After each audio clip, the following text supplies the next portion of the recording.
Struggling with qualitative data analysis? Here are some tips to help. Qualitative data is powerful because it helps you understand why participants to your projects behave the way they do and how they experience the activities you roll out.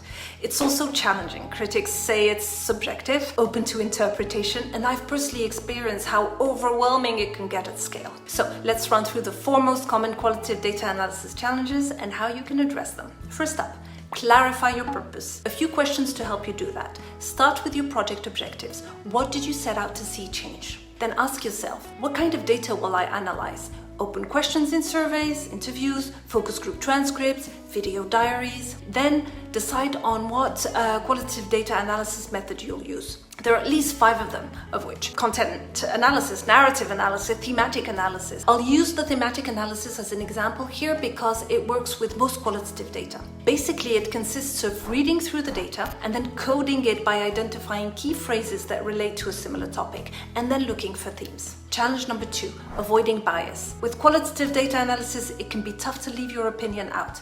We've all been there. It's called confirmation bias. That's when you're looking for evidence to confirm an existing opinion or hypothesis. It creates a tunnel vision where we get so focused on what we think we'll see that we don't see the situation as it is. 2 ways to temper that: self-reflection and feedback. Ask yourself what your values, attitudes, and beliefs about life are and how they can affect your analysis. And ask your colleagues to review your codes and themes. Challenge number 3, ensuring accuracy and consistency. This one's a biggie. How do you stay consistent as you work through multiple data sources to produce accurate insights? The answer is clear coding system. Decide whether you're induce or deduce or both. Inductive coding is when you assign descriptive labels as you read through the data. Deductive coding is when you create codes first and then find evidence to fit. The best way is to start with a few codes. Your outcome indicators should help with those, but leave room to create more as you go along. Other than coding, you'll need to automate your analysis, which brings me to the final challenge.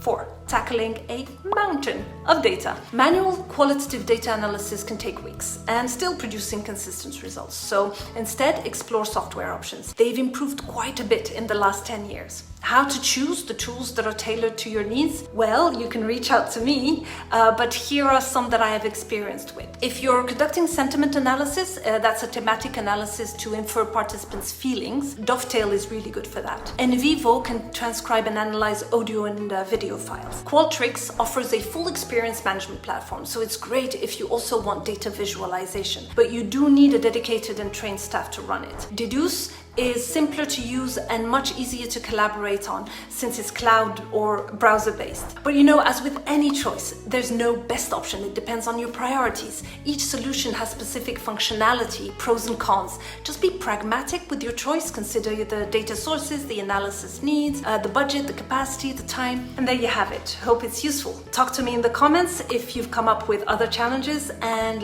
follow and share for more.